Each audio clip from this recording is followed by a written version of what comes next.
जनाब, आप सबको बहुत बहुत आदाब, बहुत बहुत सलाम, नमस्कार, सत श्री अकाल और बेस्ट विशेस मेरी तरफ से। अब कल जो है वो फादर्स डे मनाया गया पूरी दुनिया के अंदर। तो डेफिनेटली मुझे भी अपने वालिद साहब की बहुत ज़्यादा याद आई, जो कि वालिद की याद तो देखें बंदे को अगर 24/7 नहीं होती तो डेली या किसी ने हर दूसरे तीसरे या कभी ना कभी आती है, ख्वाबों में भी नज़र आते हैं। तो वो सिलसिला तो जारी रहता है, लेकिन अब चूँकि कल एक ख़ास ओकेजन था तो इस वजह से सोशल मीडिया पे और हर जगह पर इस बात का चर्चा था। तो उस हवाले से मुझे भी अपने वालिद साहब की बड़ी याद आई।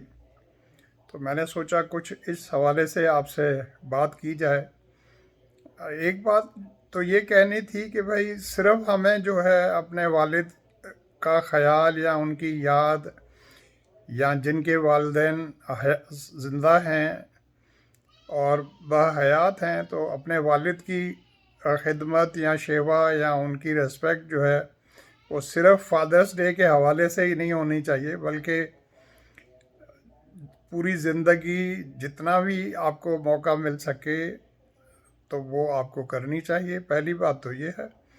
और दूसरी बात ये है कि अक्सर मैंने ये चीज़ नोट की है, और आप भी शायद इससे एग्री करें या ना करें, कि होता ये है कि हमें बचपन से लेकर एक ही बात सिखाई जाती है कि माँ के कदमों के तले जन्नत है। चलें जी, बात तो सही है, मैं इससे एग्री करता हूँ। लेकिन उसमें ये होता है कि फिर हम अपने फादर जो है उसकी इम्पोर्टेंस या वो जो रोल प्ले करते हैं किसी भी फैमिली की जो है अपब्रिंगिंग में, उसको लुक आफ्टर करने में, उसको लोग जो है वो थोड़ा अंडर एस्टिमेट कभी कर देते हैं, कभी इग्नोर कर देते हैं। तो इस तरह नहीं होना चाहिए। और ख़ास तौर पे कहते हैं कि अगर वालिद की इम्पोर्टेंस का पूछना है तो फिर बेटियों से पूछ कर देखें, इस तरह भी लोग बात करते हैं। तो ज़रूरी नहीं है कि 100% जो मैं बातें कर रहा हूँ आप उससे एग्री करें। तो हर बंदे का एक्सपीरियंस जो है वो डिफरेंट होता है और अलग अलग होता है। कुछ बेटे जो है वो माँ के फेवर में ज़्यादा होते हैं और कुछ बेटे जो हैं वो बाप के फेवर में होते हैं। इसी तरह बेटियों का मामला भी वाइस वर्सा होता है। तो मैंने सोचा कि चलें आपको मैं अपने वालिद साहब के बारे में भी कुछ बता देता हूँ। तो मेरे वालिद साहब जो हैं उनका जन्म जो है वो इंडिया में राजस्थान में एक डिस्ट्रिक्ट है, उसका नाम बाड़मेर है। तो बाड़मेर जो है उसमें एक छोटा सा गांव है, उसका भाद्रेश नाम है, या आप उसे भाद्रे कह सकते हैं। तो वहाँ पर उनका जन्म हुआ था, और उनका जब जन्म हुआ था तो उस वक्त ये गांव जो है वो बहुत ज़्यादा जो है वो आप समझें कि बिल्कुल जैसे, अब चूँकि वहाँ पर डेजर्ट है तो थर की तरह था, और सिर्फ बारिश पे ही वहाँ पर जो है वो फसल वगैरह होती थी। और लोग जो है अपने जानवर जो है जैसे गायें हो गई या ऊँट हो गई या बकरियां हो गई तो वो पाला करते थे और उस पर गुजारा करते थे। उनका दूध जो है उससे जो है दूध दही मक्खन वगैरह, और उनको बेचकर भी उनसे उनको आमदनी होती थी। और फसलें जो थर में होती हैं वो आपको पता है, चाहे वो थर फिर हमारी तरफ का हो या इंडिया की तरफ का हो। तो अब उस वक्त चूँकि जब मेरे वालिद साहब का जन्म हुआ था तो पार्टीशन नहीं हुआ था, तो उससे बहुत पहले उनका जन्म है। लेकिन वालिद साहब का ये हुआ कि मेरे वालिद साहब और इसी तरह जो है हमारी कम्युनिटी के काफ़ी लोग जो हैं वो 1937 में इंडिया और पाकिस्तान के सेपरेट होने से 10 साल पहले जो है वो वहाँ से माइग्रेट करके और यहाँ डिस्ट्रिक्ट मीरपुर ख़ास में आ गए, और कुछ लोग डिस्ट्रिक्ट सांगड़ में चले गए। तो कुछ लोग आकर डेंगान भुरगड़ी जो है वहाँ बसे, कुछ लोग समारोह में जो है वहाँ बस गए, कुछ लोग जो है वो झलूरी में बस गए, और कुछ लोग जो है वो बीरानी में जो कि डिस्ट्रिक्ट सांगड़ में है, तालका टंडो आदम में, वहाँ पर जाकर बस गए।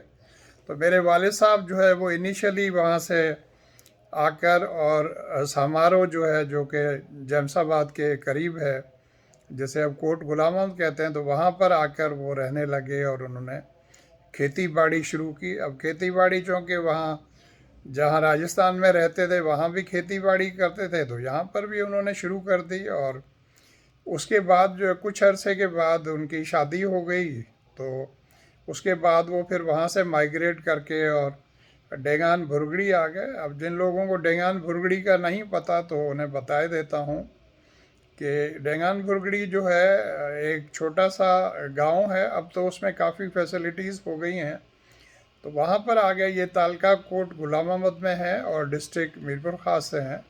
तो मीरपुर ख़ास शहर से तकरीबन 40 किलोमीटर दूर है। अभी तो पक्का रोड है। जब मेरा भी वहाँ जन्म हुआ था 1952 में, तो उस वक्त वहाँ पर जो है न बिजली थी न पक्के रोड थे, लेकिन बसेस वगैरह फिर भी मीरपुर ख़ास से जो है बड़े रेगुलर आया जाया करती थी। और मज़ेदारी की बात यह है कि बिल्कुल राइट टाइम पर जो है वो पहुंचा करती थी और राइट टाइम पर जाती थी।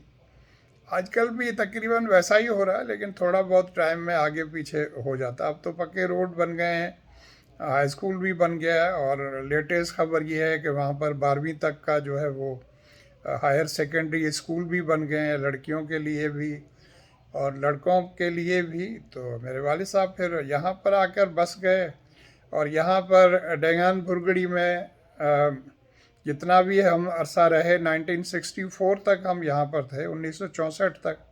उसके बाद हम फिर टंडो जानमन चले गए थे। तो मेरे वालिद साहब ने यहाँ डेंगान में भी बड़े मुशक्क़त वाले काम किए। और मेरा जब जन्म हुआ उस वक्त ही मेरे वालिद साहब जो है वो बड़ा रफ़ एंड टफ़ किस्म के काम करते थे। उन्होंने जो खेती बाड़ी तो छोड़ दी थी जब वो डेंगान आए, लेकिन फिर भी काम बड़ा मुश्किल करते थे। और एक ज़माने में वो पूरे गांव में, पूरे शहर के अंदर जो है वो पानी जो है वो घर घर जाकर लोगों को पानी जो है वो पहुंचाते थे। गांव के अंदर एक कुआं था, वहाँ पर जो है इनके पास एक बैल होता था, और कभी जो है वो जिसे सिंधी में पाडा कहते हैं या भैंसा जिसे कहते हैं, तो वो होता था। तो उसके ऊपर पीछे टंकी थी, तो वो पूरी भर के वहाँ से और फिर पूरे शहर के अंदर पानी वो मुहैया करते थे। इसी तरह बाद में भी उन्होंने बड़े टफ़ और सख्त किस्म के काम किए पूरी लाइफ। और टंडो जानमन में गए तो वहाँ पर फिर उनको जो है किसी ने मेहरबानी की, और स्कूल में जो है स्कूल के अंदर वालिद साहब को वहाँ पर जो है जॉब उन्होंने दिला दिया। लेकिन अब वो जॉब भी जो है वो इतना नहीं था, कोई हाई पेड जॉब नहीं था, लेकिन मेरा ख़्याल है पहले स्केल या दूसरे स्केल में उनको वहाँ पर जॉब मिल गया था।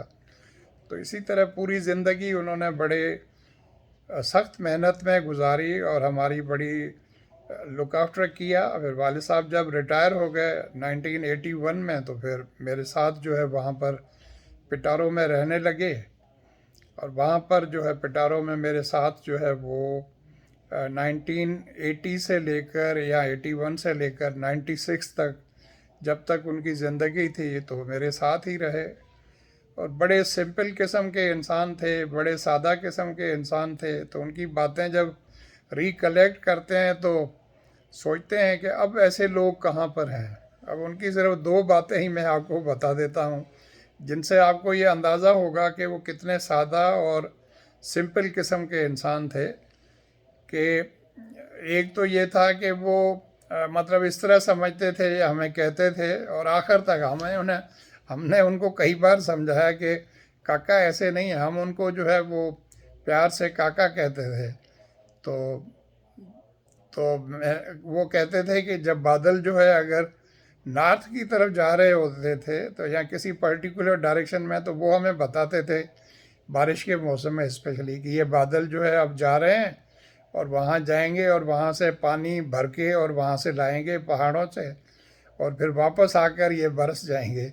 तो हम उनको कहते थे कि बाबा इस तरह नहीं है। फिर पूरा उनको समझाते थे कि किस तरह समुंदर से जो है वो पानी जो है वो बुखारात बनकर ऊपर जाता है, फिर बादलों की शक्ल, वो पूरा साइंटिफिक उनको वो साइकिल ऑफ वाटर बताते थे। लेकिन वो कहते थे नहीं, आप लोगों को नहीं पता, मुझे पता है। तो फिर जब बारिश होती थी तो उसके बारे में भी बताते थे कि अब ये बादल आ रहे हैं इस तरफ से, तो ये बरसेंगे।